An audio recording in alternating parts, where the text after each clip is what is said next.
Okay, good evening everyone. Wow, I have two microphones plus a microphone here. I am heavily mic'd up.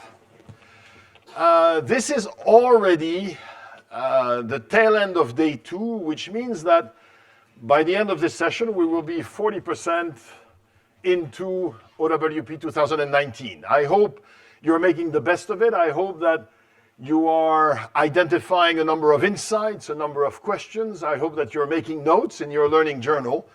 And more generally, I hope that this week, this investment that you're making is unfolding very well for you. We have a great session tonight, and I'm really thrilled to introduce Sibongile Manganyi-Rath.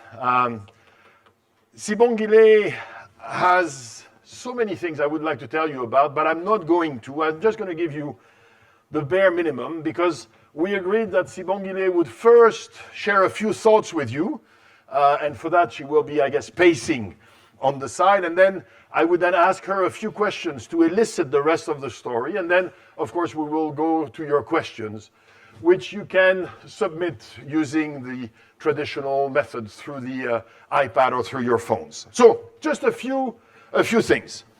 Sibongile is a South African entrepreneur. She graduated in architecture at Cape Peninsula University of Technology in Cape Town and worked in architectural firms until the age of 26, where she quit her job and established Indigo Kulani Group, a company that has grown organically into an integrated, multidisciplinary infrastructure and property development company.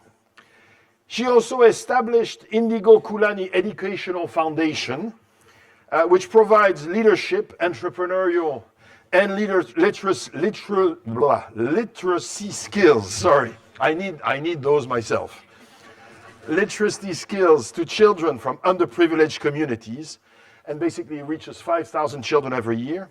She also started IKJ Startup Capital, a private equity investment company, with the aim of investing in diverse opportunities for entrepreneurs throughout the African continent. She has won multiple awards, so I'm not going to tell you all of them, but just a few. She was successfully nominated for Top Young Female Entrepreneur in 2013. She received the 12th Annual Oliver Empowerment Award, Best Established Small and Medium-Sized Enterprise Award in 2013. She was also nominated for the Young Achievers Award for the 12th and 13th Annual Oliver Empowerment Award. She was awarded the Black Business Quarterly Best Executive for Small and Medium-Sized Enterprise in 2012, Best Businesswoman of the Year, finalist for the Fastest Growing Company, nominated for Entrepreneur Award, lots and lots and lots of awards. Again, these are just a few. We're also very proud that, and we cannot take any credit for this because she did all of this before joining the EMBA program, but we're also very proud that she is now a graduate of our EMBA program. Please give her a very, very warm hand of applause.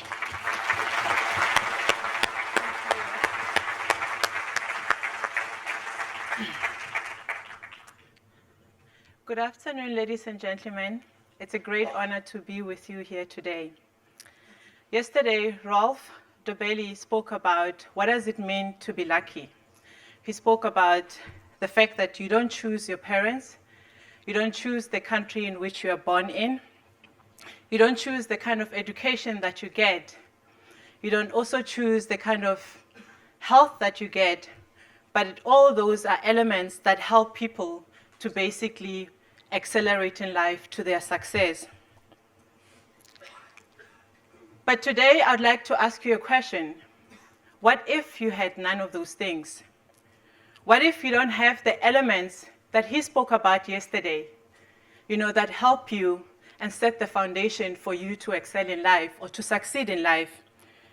And what if you have to create your own luck to be able to get to a level where you can eventually come to IMD and compete with people coming from developed nations?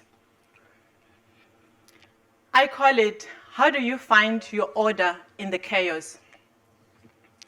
My journey begins in 1980 in apartheid-ruled South Africa, in a country deeply divided, at the brink of civil war and a total chaos. Soweto also happens to be one of the oldest townships in South Africa, was also the home of people like Nelson Mandela and Desmond Tutu. Ladies and gentlemen, let me share a little bit with you about Soweto, what does Soweto mean to me, and the influence it has had in my life in the story that Jean-Francois actually shared about the achievements. Soweto represents to me resilience, a true spirit of people that living under difficult circumstances, but they had the courage to stand up, to put the pressure on the most oppressive government to eventually mobilize the international world to release Nelson Mandela in 1990. And at the time, I was 10 years old, but I knew that Nelson Mandela's freedom was also my freedom. I was born in this. I was born in a family of 14 children. I was the last child to very elderly parents. My mother was the fourth wife. It was a polygamous family, so basically it meant I had 4 mothers at that time, which is obviously not a blessing. It can bring a lot of complex dynamics in the family. So we started off by being able to look for opportunities as a family to say, we have very little resources. And when you have very little resources, you actually have to innovate, as we all know. So the innovation led to, for example, my bedroom or my sleeping place was under the table in the kitchen. And that meant that I was the last person to basically go to bed, and you were the first person to wake up in the morning because, again, the kitchen is a place where everybody in the house have to use. And at the age of about 12 years, my father had a rule that every 12-year-old in our house have to start working in the family business. And he didn't do that because he wanted to teach us skills. He also wanted to obviously probably cut down the cost of running his little entrepreneur business. So basically our day started with waking up between 3:30 and 4 o'clock in the morning. We would prepare, get on top of my father's pickup truck and drive about 24, 30 kilometers away from our house, where we would go and fetch corn. We'd come back by 7 o'clock, we'd be back, you change, and you obviously walk to school. I mean, walking to school didn't exactly start at 12 years. You start school at about 6, 7 years. That picture of mine, I was about 7 years old. And because we were so many, I was the youngest, so a lot of my siblings were going to a different high school, so I had to be the last one to go to a primary school. And that meant that going to school, you learn, when you're exposed in such an environment, you learn certain skills. You develop certain skills very early in your life because your environment allows you to do that. And some of the skills were, when you're 7 and you have to walk a distance of about 20, 24 kilometers away from home, combined journey, you learn to actually look for pathways because you've got various pathways to get to school. So you stand every morning and you say, okay, fine, let me look. You assess the risk. And the risk is about how do I stay safe? And you're 7, but you have to think about it. And then you look for the path that seems like there's traffic, so you take that one. Because the most important thing at that time is to make sure you mitigate the risk of your safety. And coming back home is the same, and you repeat that all the time. It builds a certain type of thinking in your mind. It's a very uncertain situation for a young child, but at the same time, it helps you to understand that in every uncertain situation lies 2 things, risk and opportunity. And what I did is that by the time we started working for my father, when we come back from school, there was no play in my house. So when you come back, you eat your lunch, and my father would then get us back in at the back of his pickup truck, and he would drop us off in the different train stations. And in the evening, he did the same, picked us up, come back home. But what was interesting is that you didn't eat your dinner until you've counted, let me say, your sales for the day. And if there were less than what the number he had, he would sit us on the table, a very small table. I mean, our house was about 45 square meters. It's normally a bedroom for some people in some parts of the world. But he would ask each of us, why didn't you make the sales? Why didn't you make this figure? It was a small amount at that time. It was about 300 rands. Sometimes it would move to 400 rands, each of us. And we had to explain to my father why. So it meant that, again, you have to learn to observe. What is it that your neighbor is doing? And usually the neighbor that's selling, it's an older lady, so it's not really a person our age, my age at that time. And I would come back and say to my dad, oh, well, I think this lady, she has, bigger bananas, or her pack, of tomatoes are more ripe, and all of those things.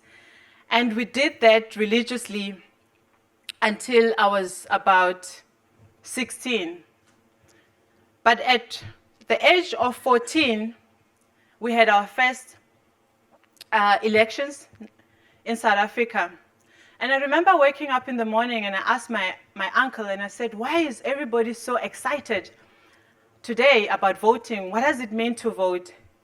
And my uncle said to me, it means that for the first time, we can choose the leader we want.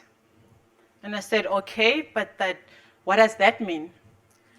And then he said, for example, you know that this country was fought for by young people.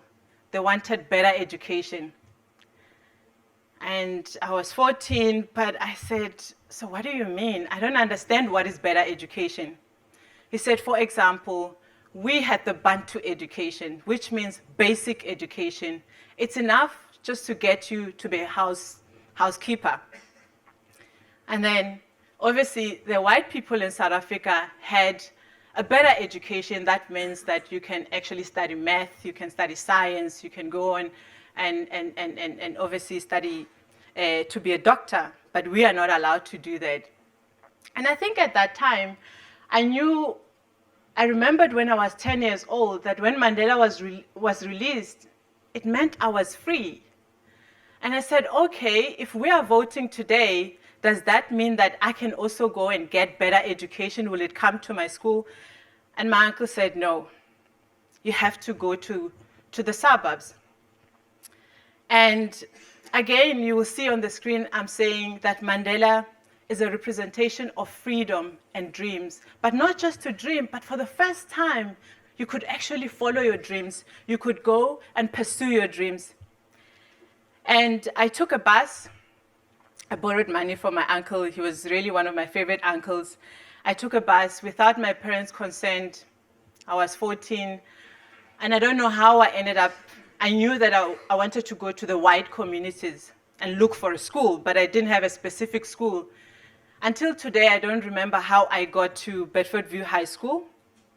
And then I got there, and the security said to me, so what do you want? Obviously, she was not used to seeing young black kids in the school. I said, I've got a meeting with the principal. It was not true, but obviously I had to see the principal. And I went in, she allowed me to go in. And as I walked into the office of the principal, he said to me, what do you want? How can I help you? I said, well, I'm looking for a school. I want to come to your school. And he immediately knew I didn't live in the area, right? Because I was from Soweto. Because of the segregation, there was no way I could have lived in that area. And then he said to me, you don't live in the area. Our policy is that we only take kids that are in the feeder community. Obviously, I was quite disappointed. I went back home. But when I went back home, I asked myself, I need to come up with a strategy. I need to go back to that principal and actually tell him and convince him that I want to be in his school. I went back, I think a couple of days later, and this time I had another strategy. And that strategy this time was that my mother was a domestic worker in that area. And she had said that if I get enrolled, I could move in that community. And then he could see, I think, that the 14-year-old is trying to come up with a story. And then he said to me, well, ask your mother's employers to write a letter confirming what you're saying. Okay, I couldn't get the letter, but I went back for the third time, but now I had a better story. I said, you know what, my mother says that my father doesn't give her money because my father was a very frugal man. And he keeps all the money in the bank. So he's got the money to pay for me to be here. And again, I was turned back. By the fourth time, when I went back, I came clean. I said, you know what, I just want a better education. And I think he could see that this was a young girl that was persistent, that was very focused and knew what she wanted, and I just wanted to have better education.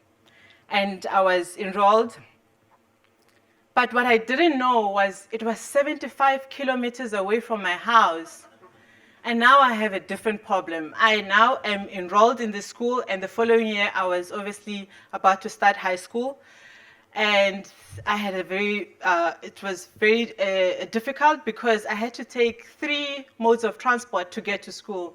I used the minibus, we've got the taxis in South Africa, and I would take a train and then I would walk. I did that for about 5 years of my high school.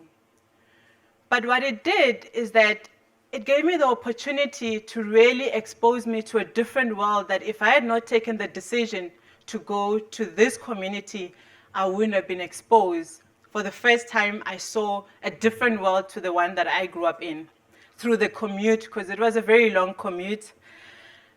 I started noticing that there was construction sites and people were gathering around the construction sites. And I began to ask myself that was what I was seeing, was it real? Was there a reason why it was like that? And what I was seeing is that I was seeing a group of men of a single race and a single gender. So there was no women and there was no people of any other race. And every day these people gathered there. So I went to my teacher and I described the situation to him. And then he said to me, it might be a group of architects and engineers having a site meeting on a construction site. I said, wow, what is engineering? What is all of that? And then he explained. I said, okay, I want to take up a career in construction. And even though it was a barrier, but for me, it was like, how can I actually find the opportunity in the barrier? Because as I've said, that my formative years trained me to look for 2 things, opportunity and risk. And I then applied in Cape Town. I'd never been to Cape Town, but I've heard that it's very beautiful. There's the sea and everything. I'd never been to the seaside of the country. And I got accepted. And I begged my mother to borrow some money from some friends because, again, my dad had retired at this time because, I mean, by the time I was born, my dad was already over 75, so he had retired by the time I went to university. So my mom had to then go around the street, borrow money, and the sense of community helped. She got enough to buy me a single bus ticket to Cape Town. But unfortunately, it was about 3 days later, and I remember talking to my cousin. Actually, she approached me because I was packing the night before, and she said to me, we only have a single bus ticket. What if they don't accept you? You are going to be homeless. And for the first time now, I'm thinking about it. Indeed, I'm late already because all I have is a single bus ticket. I remember saying to my cousin, I am not prepared to come back without a degree. And I took my bag and I took a bus to Cape Town. And I was prepared to make sure that actually Cape Town should work. And one of the things that I learned along the way is that for every barriers that we face in life, how do we actually turn those barriers into opportunity? And I think when I got accepted to study in Cape Town, it was really seeing that. But when I arrived in Cape Town, as I said that I was 3 days late, so I was told that the School of Engineering had closed. So I think my cousin's warning obviously came to play. And however, they told me that we have one course that is never full. A lot of people don't want to study it. It's very difficult. It's called architecture. I said, okay, sure. I've never drawn in my life before. I have a single bus ticket one way. So let me go and try this architect. I couldn't even pronounce it, architecture, all those things. So, but anyway, I went down to the School of Architecture, and I was quite fortunate enough because sometimes you do really create your luck, but sometimes luck happens as you pursue these opportunities in a very persistent way. Because I was lucky enough to find an acting HOD at the time at the School of Architecture. And I met him, and he asked me, obviously, what is it that I wanted. I was carrying a big bag because I didn't have a place to stay. I still had to sort that out later after I'm accepted at the School of Architecture or anyway. So he said to me, okay, fine. We've got space, but you need to take a test. You need to draw something. You know, can you draw? I said, no, I cannot draw. But let me tell you, my father always told me I'm talented. So, you know, I think I can do something. He said, yeah, well, what you need to do here is that you need to draw first. I said, okay. And then I said, because you have to always think on your feet, right? And I said, okay, I know I can't draw, but I need, I think, to talk to this man and convince him. So that maybe I should not draw, but maybe just by talking to him. And I said, is it possible that I can explain to you why I want to study architecture? I mean, when I left home, I didn't want to study architecture, but I had to come up with a reason why now I have to study architecture quickly.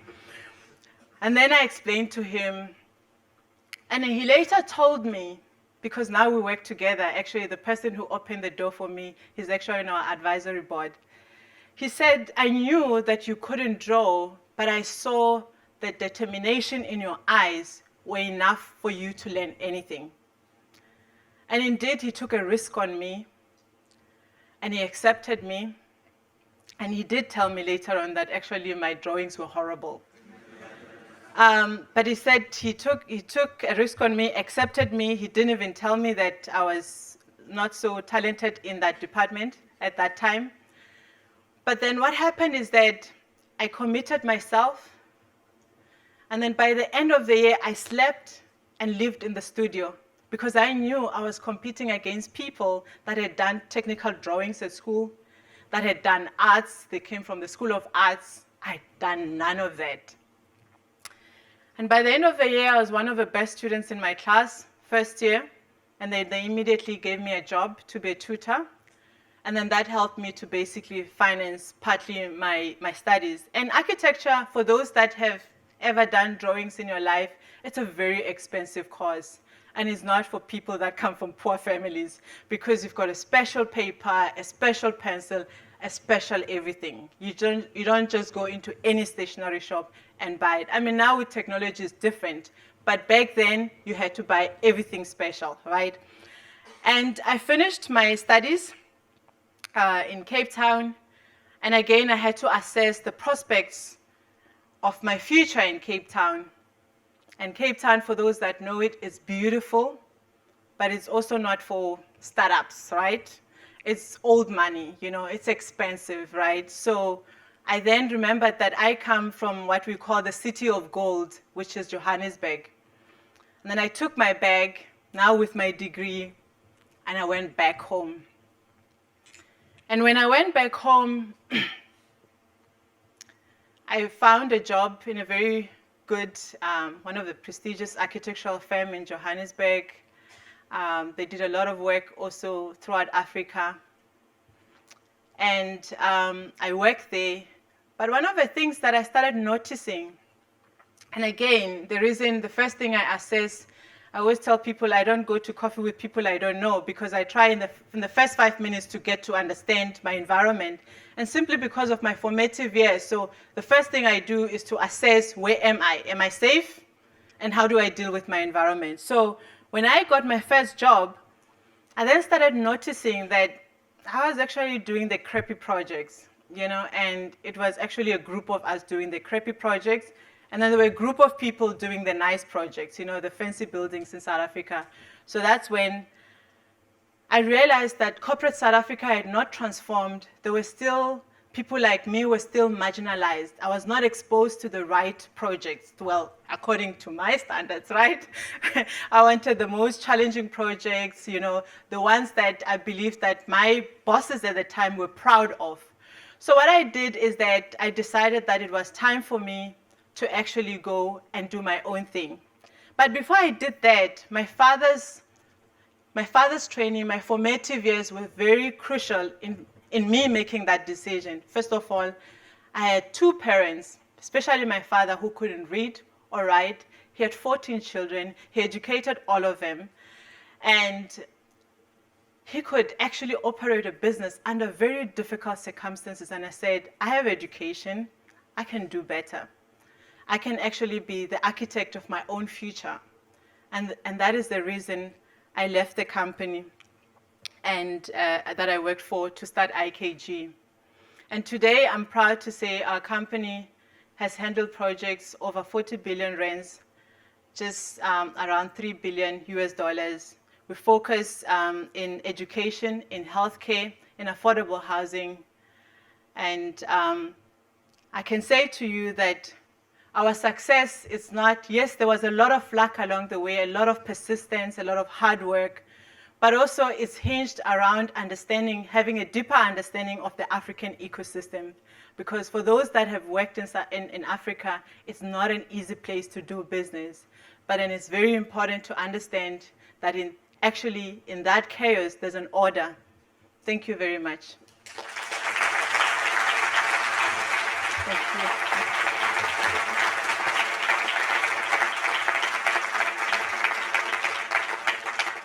Sibongile, if I remember well, the next slide shows a quick overview of the progress of your organization. Can you walk us quickly through it? Okay. Because one of the questions I had was, were you successful right from the start? Was this very gradual, or were there some tough years? And I guess this is a good opportunity for you to tell us about it. So, I mean, a start, I think, for any person everywhere, it's always difficult. I doubt there's any people that will start a business and say it was easy. I mean, I'll give you an example. We started in 2006, and I remember going out with a friend of mine for dinner, and somehow I had my bag. In Joburg, you keep your bag in the boot. So afterwards, I'm trying to obviously take my handbag in the boot, and then he says, "What are you doing with a big computer?" And I said, "I can't afford a laptop." So I would unplug the entire computer, and take it home so I can work in the evening, and in the morning I would put it together. So that was the start of our business, right? My mom was not proud of that because she thought, now I'm going into poverty, right? We just came out of it.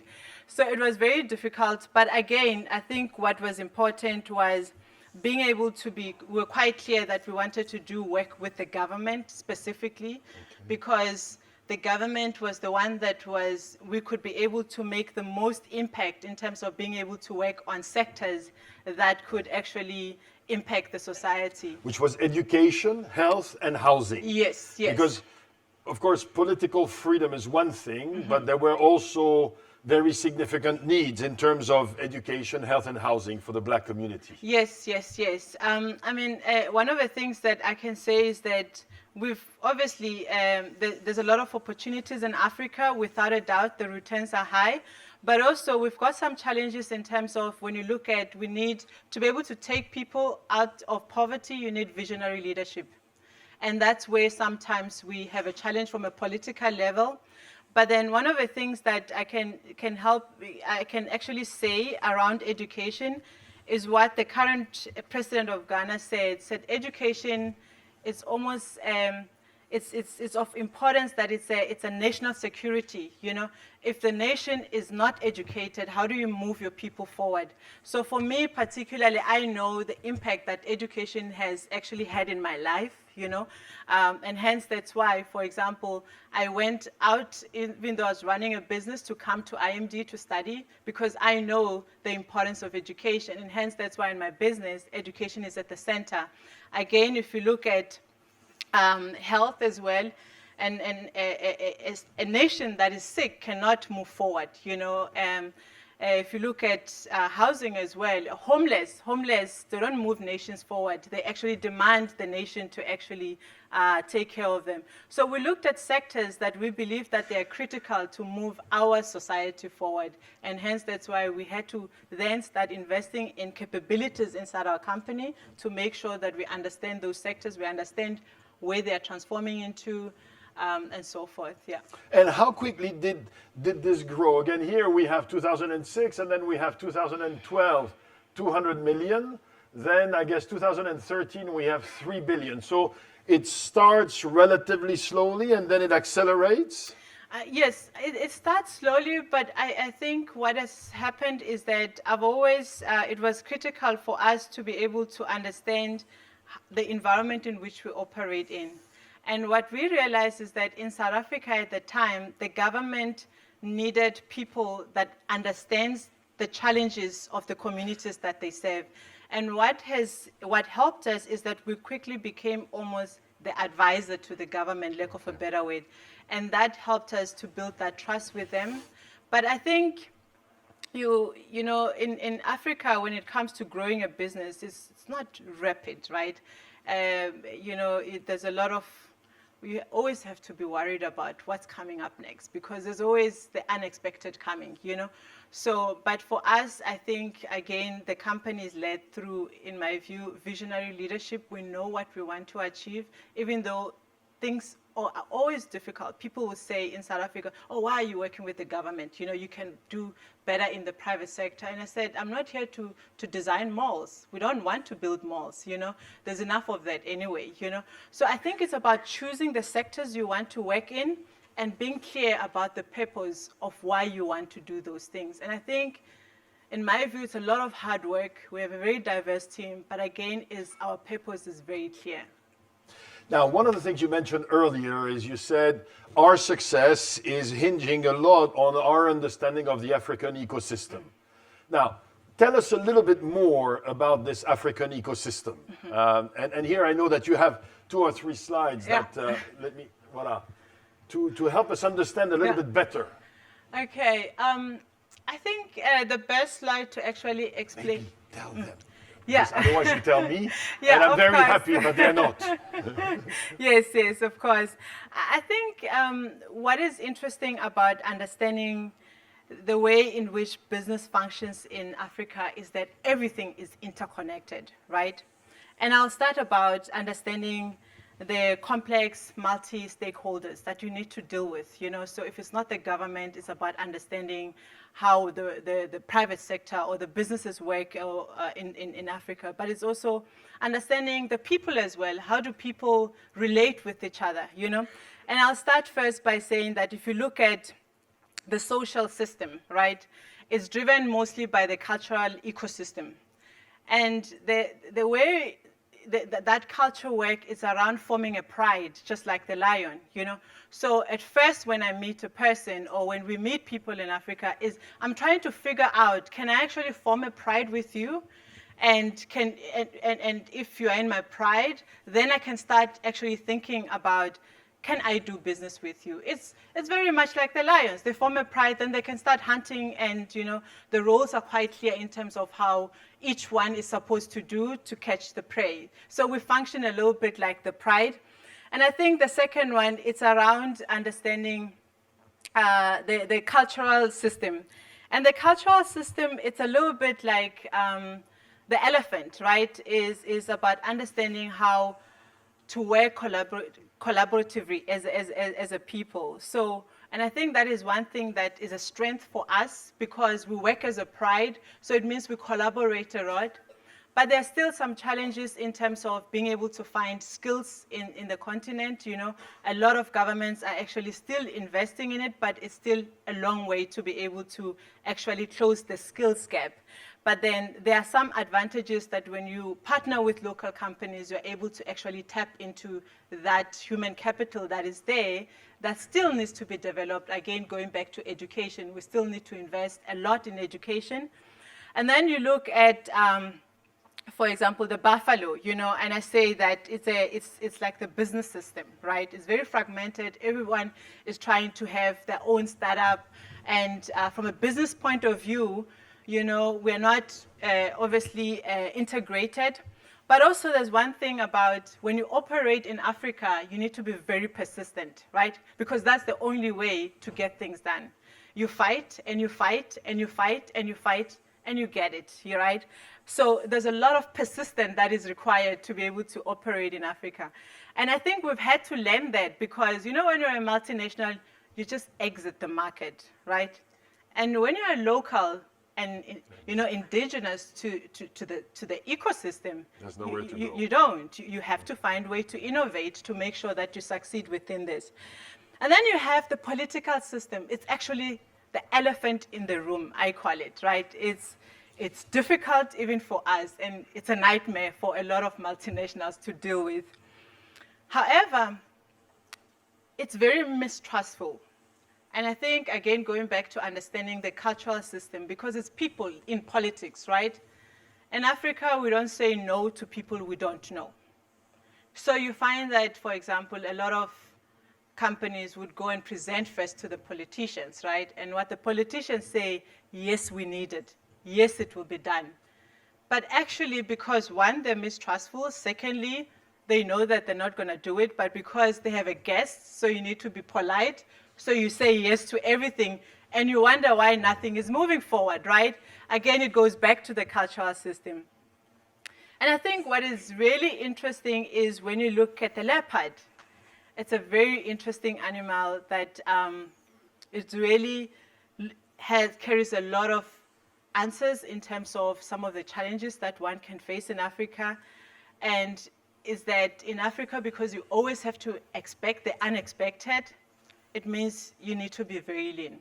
It's very agile, and that's how we operate. However, there are still challenges in terms of infrastructure, which obviously propels, you know, the business to succeed in many countries.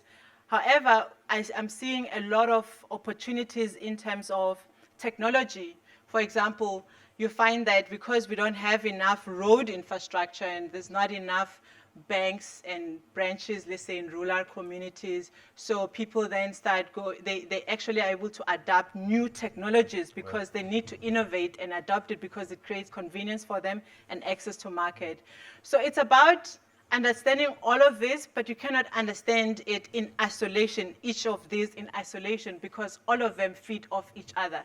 And it can be quite tiring, but it is the ecosystem that actually is functioning, even though it looks quite tiresome from the outside. I understand. Now, you've also highlighted, I think if you move 2 slides, you have something that you told me when we were discussing. You said one of the things that this ecosystem requires is a lot of learning. Yeah. Tell us a little bit about this, the fact that the ecosystem requires continuous learning and adaptation. Yes, so because you're managing multiple complex stakeholders all at the same time, you know, you've got political instability that keeps on changing. You know, I mean, you find that it's not uncommon in Africa where you go to bed and you wake up and you have a new minister. And maybe you had presented to the previous minister and you were quite far ahead in your deal. But with the new minister, that means that everything changes, right? Because he has to come in and assess if the other predecessor was not corrupt first before he can actually talk to anyone. So there are those things. So you've got social unrest as well. And you need to understand every market. For example, in South Africa, we have what we call the black empowerment, right? I mean, in terms of how do you actually address past challenges in terms of being able to bring the majority of the population, which is the black community, to be active in economy. And all of that, you know, for a lot of, I've seen people that are not from South Africa, they think, oh, now I need to give 51% of my company to a black person, you know. So it's not quite like that, because you still have to look for the right partner. It's still business. It's not just finding any person on the street and give them the equity. But it's about understanding the history of that country. And you find that when you go to Rwanda, they have a different history to us. You know, we didn't have the genocide. We had apartheid. So our current policies, they will be addressing that history. So it's very important to understand the history of each country, right? And then you have, I mean, the big challenge is around the education skills gap, which creates the skills gap. So those are the challenges as well. It doesn't mean, you know, someone from my previous cohort had said that, oh, you know, I'm working in Mozambique and I'm battling with the people. You know, each time I tell something, it seems they don't understand. And I said, do you understand the history of Mozambique? Mozambique had been in war for many years, brutal war. So the people that are there probably are not as skilled. There was no one to pass on the kind of skills that you require them to have. So there's that reality, but you need to understand where it comes from, right? And then you've got, obviously, fiscal instability, you know. So those, again, is how do you hedge those? How do you make sure that you can mitigate such risk as well? We've had, for example, Bain had invested in South Africa, in one of the biggest retailers. And we had, for example, the previous president, Jacob Zuma, who basically collapsed the economy of the country. And by the time they wanted to exit, the company was worth nothing, you know. So there are those things that you need to think about all the time, because, you know, in other markets, people talk about predictable cash flows and all of that. You have to have that, but you have to also understand that you can expect anything to actually disrupt the predictable cash flow, you know. Now, speaking of which, actually, we were discussing the fact that in November you graduated. Yeah. From the EMBA program. And then basically in November and December, South Africa suffered a massive financial crash. Yeah. And that led to a very challenging period for a lot of people, including you and your organization. Yes, it did. And I think actually December experience was a long time coming. And like I've said, that in Africa, we still don't have matured system that can take leaders that are not matured, like in other parts of the world, where it doesn't matter who's the president. You've got matured system to actually carry the nation to the next election. You know, so what happened is that we had obviously a leader who actually borrowed a lot of money and invested in non-value adding projects. So ultimately, I mean, like any other investment, you actually have to, you know, get returns and obviously repay also the debt. And over the years, we just got to a point last year where the country was on its knees. And when you go through a situation like that, and you're a medium-sized company, and you're seeing all the companies that have been formed 100 years ago not go into restructure, they go into liquidation. So a lot of the older companies, the big companies in South Africa, went into liquidation. And you see it coming, and I was doing my assignments at the time at IMD, and I did all of my assignments in understanding the market, right? But I could see the storm is coming, but I was hoping that I could be able to stop it. And I wasn't willing to close my eyes. And I graduated. By the time I got back home a few days later, I went straight into a crisis, right? Into a system that shocked the entire company. And I remember on the 25th, Christmas Day, right? People are giving gifts to their loved ones. We were in the office, and we were almost coming up with strategies on how we're going to restructure the company, right? When you restructure the company, you're talking about how are you going to actually lay off people. And that's not a thought you want to have on Christmas Day, right? In terms of when people come back, they're all going to get letters on, we're restructuring the company. And that's what happened. And I think emotionally, it's a very difficult space to go through as a leader, you know, or as a person, because our company has a lot of young people. and young families, and you know that some of these people will actually be out of work in a couple of months, and that was a very difficult experience to go through. Now, as we were discussing this, you told me, look, the first thing that you have to do to go through that process is you have to let go of your anger. Because, of course, at that point, you're angry with the government, you're angry with politicians, you're angry with people in the government who are not paying their bills. Yeah.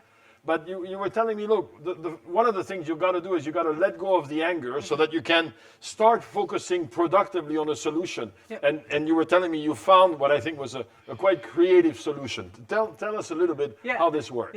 Yeah. I think what was interesting, I'll start first by September last year. We had been to Silicon Valley. You are inspired to see all these entrepreneurs and what they've achieved, right? And you come back home and you're so inspired. And in December, you get back home and you feel the whole world is crashing down. And you know exactly who is actually the enemy. And for us, it was obviously different departments, which I call them the government, because it's different departments that we work with, different ministries. And I felt quite disappointed. I felt hurt. I was so angry. And I remember someone was saying, "Oh, you just came back with an EMBA from IMD. You can get a job anywhere." I said, "No, So, but nonetheless, this person was, trying to just console me to say, you know what, if you want, you can exit the market. But I think at this time, you as a person, you go through anger where you feel that everything that you're doing, the whole system is working against you, especially when you've been to the US and you see that there's so much support that helps entrepreneurs to actually thrive. And now you come back to South Africa and you feel that the system that is supposed to support you to go to the next level, it's actually the one that is fighting against you. So I went through different emotions, like you've said, but I had to get to a point where I'm like, I can't feel sorry for the rest of my life, right? So how do I now construct a way where I can make my problem the government's problem? And at that time, what was interesting is that they were busy campaigning, and I had to go and understand their campaign message. And I started reconstructing via an SMS my campaign message, and almost reaching out to different, at this time, politicians in our country. It reached even the highest office, where I was saying, you are saying you want to create jobs. So I knew that this is a very sensitive topic for them. You want to create jobs for young people. Oh, let me tell you my story of what I'm doing with young people, right? And I think at that time, there was a moment of pause from them where they could actually realize that actually what they're doing in my company. And I remember within 2 days, I started receiving calls from different departments, finance, departments. "Oh, Sibongile, we just got a call from the Premier's office. I hear you've not been paid for a long time. What happened, So can you please just send us the invoice again?" So it was like, I couldn't believe it. The whole day I was just taking calls from different finance departments. So, and I think that helped me a lot, that I'm not sure if I'd forgiven them, but I knew that somehow I need to come up with a strategy where they can help me solve the problem they cause in my business. And that, I think, really helped the business to actually recover much quicker, in my view, than a lot of the businesses in South Africa that even now are still basically going through liquidation.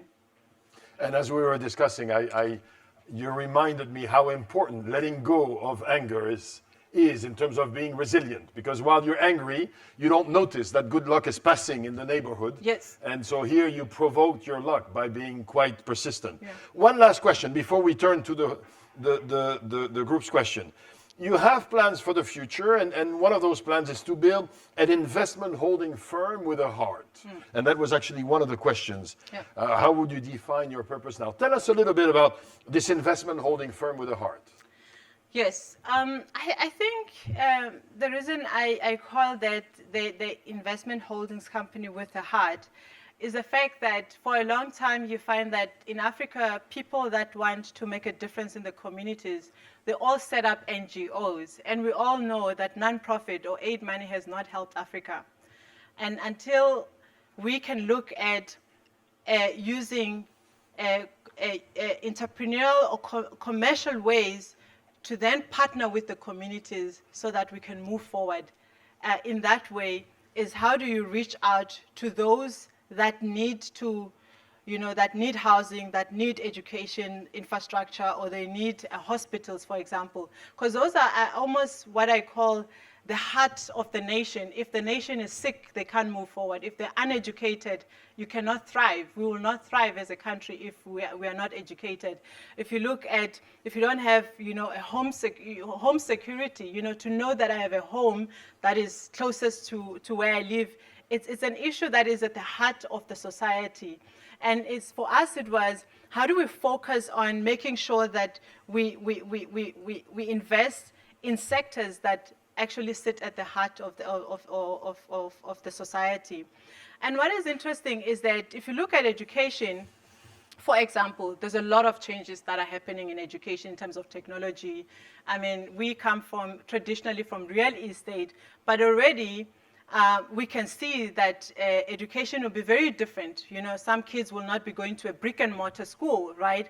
And we're saying we need to be pioneers as a company around investing in the future of education. If you look at healthcare, in Africa, how do you deliver effective and affordable healthcare? Technology is at the center of that. So we are trying to also at the same time transform the company from a brick and mortar into the company of the future, but still focusing on providing innovation solutions in these sectors. I mean, one of the good examples about what happens when you stay in real estate,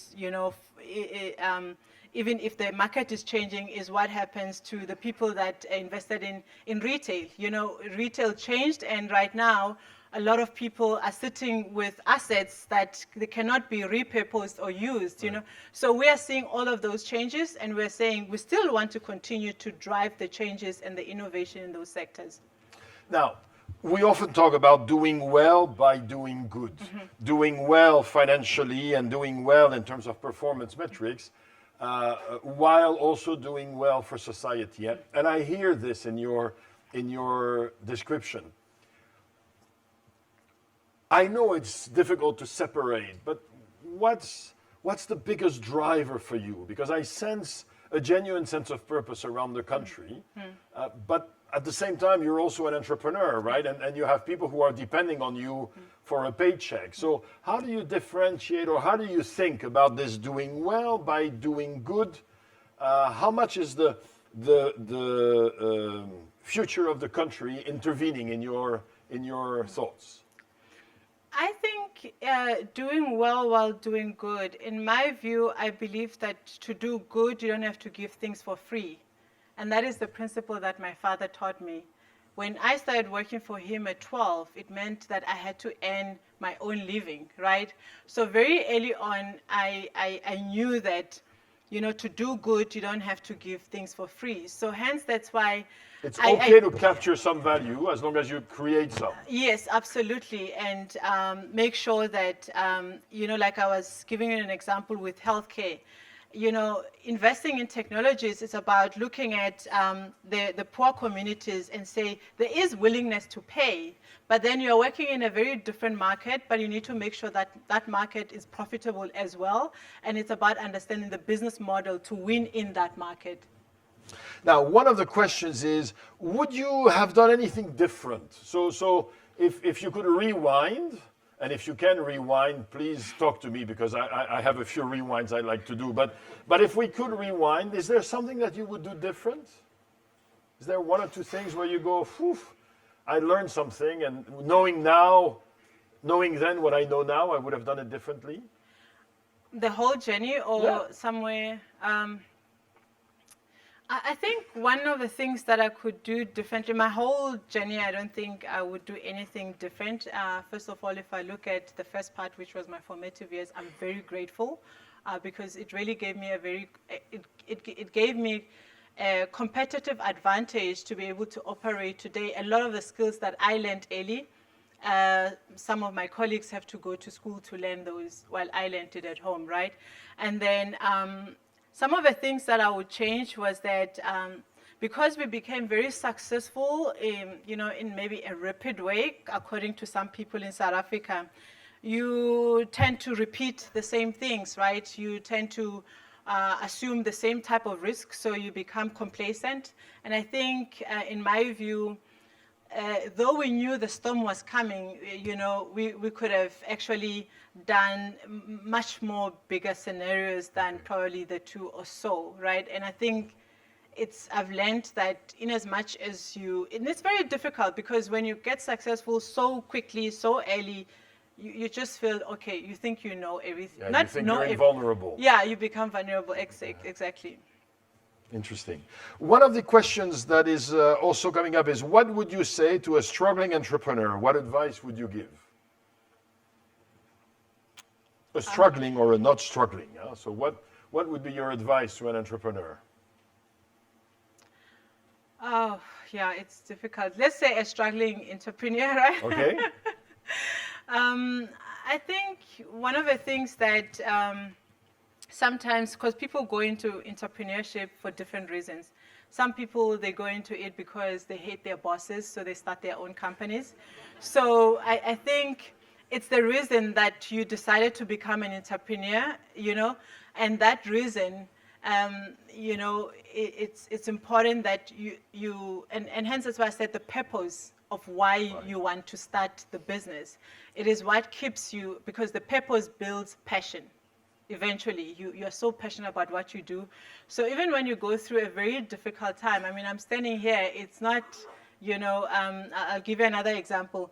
Dangote said in an interview that if you're doing business in Africa and you are not worried, you should be worried by not being worried, right? So it's not a very easy place, but at the same time, you know that your purpose creates that passion eventually, and that keeps you, it helps you to be able to find, entrepreneurs are always looking for ways to solve problems, lack of a better way. So if you're struggling, it's a question of how can I find the opportunity in my challenge, lack of a better way. Like I face a crisis.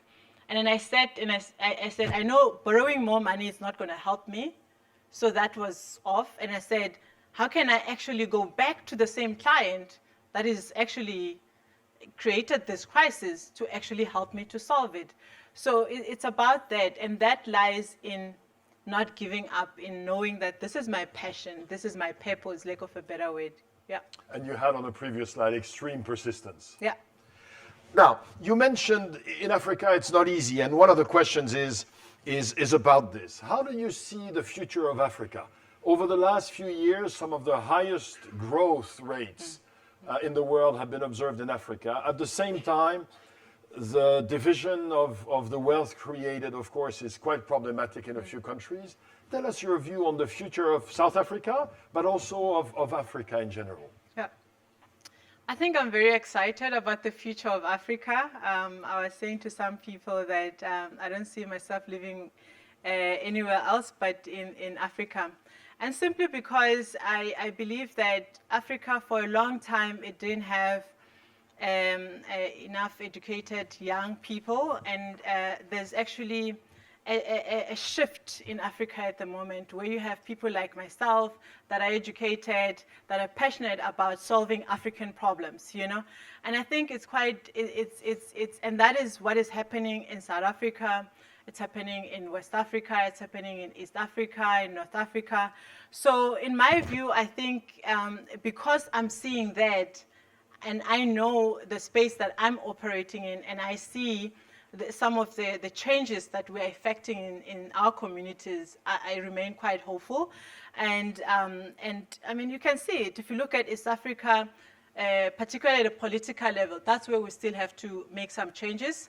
But you can only make those changes if you have more educated voters, lack of a better word. And hence, for me, education is very important, because then you start almost challenging the politicians, holding them to accountability. But so all of that is also happening. I mean, there was a time a quarter of African countries was in civil war. So, and that we can see has changed over the years, and that means that countries are becoming more stable, and it means more and more young Africans will become educated, and they will see these opportunities in Africa like I'm seeing. Yeah. Now, there is a question that I'm surprised hasn't come up here, so let me ask it. You're a woman CEO operating in an industry, the construction industry that's not exactly, kind of super diverse and inclusive historically, right? It's more of a macho industry. How are you dealing with this aspect? Yes, okay. Yeah, so I think going back to understanding having a deeper understanding in understanding the African ecosystem, right? That is important, and I understand that. So I understand the cultural dynamics. For example, I know that when I go to some parts of Nigeria, I might not be the one presenting because of the cultural dynamics there. And I respect that, because it's also, I respect that. I might not agree with it, but I respect it, right? So, and for me to be able to think like that, as an entrepreneur, you have to think first as an entrepreneur, not as a woman or as a man. Well, that's how I think. I think first, I'm an entrepreneur, I'm looking for a deal. How do I make sure I have the right person to do the presentation here? Because right now, I know this environment, I'm not going to get any far. Some parts of South Africa, like in KwaZulu-Natal, in the coastal area as well, I know I don't do presentations. But then it's also about understanding the timing and respecting the moment as well, where I'm saying for now, is that my colleague, our CEO, who's a male, will do the presentation. But then when we get the deal, how am I changing that in the future? As a result, you'll find that I have 60% of our workforce is female. It's young females, and I'm doing that on a purpose. Because I'm saying I might not change today, but I can invest today to change the future. Once there is more of us in corporate, we'll then change the dynamics in terms of how we interact in corporate. And I focus in investing in young girls, in our community through the Educational Foundation. And again, it's preparing these young girls so that they can be able to focus and choose careers in university that would normally be for men, for example. So I think to summarize is that really I just think first about the opportunity to say this opportunity requires me to put this candidate here so that we can be able to move forward. But then it's the things that I do behind the scenes that help me to respond to the future. So I may not agree with it, but I understand that in this context today, if we don't adjust, we will not get the deal. And then I use some of the resources that we generate through these deals to change the environment in which we operate. Actually, this is one of the questions operating in other countries outside South Africa. How different is that? So clearly, one of the aspects is indeed how easy it is to operate as a woman CEO. Are there other aspects that are very different in other African countries versus South Africa? As a woman? No, in general, as an entrepreneur. General. I think the question was more as an entrepreneur. As an entrepreneur, okay. There are some countries that I believe they've created, they are beginning to create a very enabling environment for an entrepreneur, because I think what is critical is not to give the entrepreneur all the tools. It's to create an environment that enables the entrepreneur to use their tools to succeed, right? So which countries? And that is Rwanda. Okay. Rwanda is doing very well. And then you have some of the East African countries like Ethiopia, and they've had trouble, but Ethiopia is committed to actually creating an environment where entrepreneurs can thrive. And part of the thing, I mean, if you look at South Africa, we are over-regulated, for example, right? And then you look at other African countries, they're trying to deregulate to just create that entrepreneurship where you can be able to start solving some challenges. One of the questions is around the size of your team.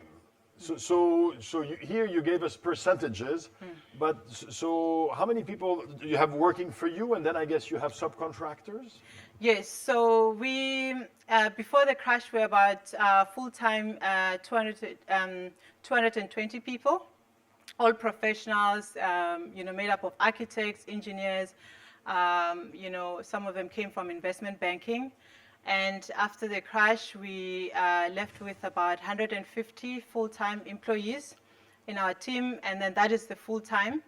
And the rest basically is subcontracting some of the services that are not core to our business. Okay. Now, there is a question which has a lot of likes, which is when are they making the film of your life? But I guess we don't yet have an answer to this. Sibongile, let me add maybe on a personal question, because whenever I interact with you, you somehow always seem to be, on top of things, and I'm deeply impressed by this because I not here, but on occasion when I close the door of my office, I do have moments of doubts. And I'm asking myself, why am I doing this? Do you ever have moments of doubts? And if so, how do you deal with it? And if not, where do you find the strength? Yeah. I have always a moment of doubts. As I said, that in Africa, you worry 3 times per day, every day. When you wake up in the morning, you're like, okay, I don't know what to expect. And by lunchtime, you don't understand why the person you presented, had not made the meeting. By the time you get home, you ask yourself, I'm so tired. Why am I doing this, right? And I think the strength for me, it comes from my mother, and she taught me something about timing. And she said that it's important to accept, and it's only natural that when you go through a difficult time, that you crush, you are shocked, right? And then she told me a story that I'd like to share with you, where she said, because she came from the region between South Africa, Zimbabwe, and Mozambique. And she said her grandmother told her this, that actually there was a time in Africa when a woman is married and the husband passes away, so the in-laws would come and they would take obviously the cattle and the livestock and away. And these women, she said that they used to go into a valley, but there was something special in the valley. There were special crocodiles, as you can see on the screen. And she said that these crocodiles used to comfort the women. And she said to me, there was something though that the women had to learn. It's timing. If you stay too long in the valley, the crocodiles will get hungry and they will eat you. So it was important to make sure that once you have received your comfort, you can be able to get out before they get hungry. And what she was saying is that if you look at, let's say, the S-curve, right? And somehow you have a crash or some moment of crisis in your life, it drops down and it takes you into a valley. And she said, if you stay in the valley, you will not be able to get out because your crisis will not allow you to get out. And I think it is in understanding that I need to understand the timing, that I do have surprises and shock, but it's that I have to understand that I have to quickly find ways to come out and not stay for too long. So it's okay to feel bad, but let's do this quickly. Yeah. So that we can move on and be productive. Yeah. Last question. When we were discussing earlier, and you referred to Nelson Mandela earlier, and you also referred to the advice or the question that some people ask you. They said, but given what you've done and given your successes, and and given now your also academic accomplishments, you could go in other countries. And you said something which I think was quite important and quite moving about why you think it's important for you to stay in South Africa. Yeah. So basically, I think what I was trying to communicate was that, if you look at myself as who was born in 1980, and Nelson Mandela, while he was in prison, he was offered a lot of deals to leave South Africa and just leave the government alone.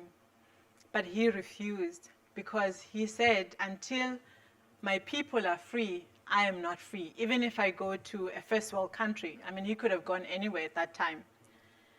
And I think it is this reason that I say that he sacrificed so much, his family, his kids don't know him. And so that I can be free. So now that I'm free, the question that I ask myself is that what is my responsibility towards those that are after me? Because what kind of sacrifices will I make for the next generation, for them to move the country forward? And I think that remains the responsibility that our generation have. Ladies and gentlemen, Sibongile. Thank you.